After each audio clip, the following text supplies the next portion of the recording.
এদিকে তীব্র তাপদাহে সারা দেশের জনজীবন বিপর্যস্ত হয়ে পড়েছে। বাতাসও যেন গরম পানির বাষ্পের মতো মনে হচ্ছে বেশিরভাগ জেলায়।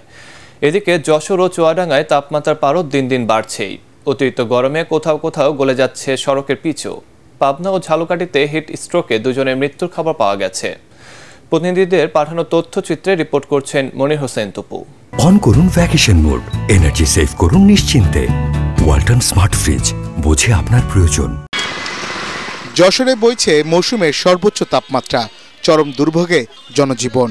শনিবার বিকাল ৩টায় জেলার সর্বোচ্চ তাপমাত্রা রেকর্ড করা হয়েছে ৪২.৬ ডিগ্রি সেলসিয়াস। একই অবস্থা চুয়াডাঙ্গায়ও। অসহ্য গরমে ভোগান্তিতে খেটে খাওয়া মানুষ।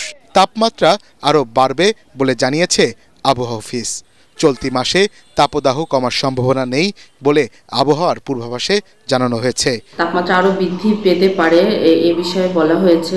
এর সাথে জলীয় বাষ্পের আধিক্যতা বেড়ে যেতে পারে এবং অস্বস্তিতেও গরমে বেড়ে যেতে পারে। এদিকে রাজশাহী, মাগুরা, জয়পুরহাট, বরিশাল সহ বেশিরভাগ জেলায় তীব্র গরমে বিপর্যস্ত জনজীবন। সবচেয়ে বেশি বিপাকে খেটে খাওয়া নিম্ন আয়ের মানুষ। সর্বোচ্চ তাপমাত্রা বিগত 4 দিন একাধারে চলছে। খরতাপে রাঙ্গামাটির রাইনখাং নদী ও কাপ্তাই লেকের পানি শুকিয়ে যাওয়ায় নৌ চলাচল ও পণ্য পরিবহন ব্যাহত হচ্ছে। যাতায়াত ভাড়াও বেড়েছে 3 গুণ। এদিকে সারা দেশে গরমের সাথে পাল্লা দিয়ে বাড়ছে ডায়রিয়া সহ মৌসুমি নানা রোগ। শিশু ও বয়স্কদের নিয়ে বিপাকে পরিবারের সদস্যরা।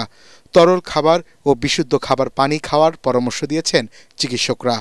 খুব প্রয়োজন না হলে রোদে ঘরের বাইরে বের না হওয়ার পরামর্শ বিশেষজ্ঞদের। মনির হোসেন তপু, এটিএন বাংলা।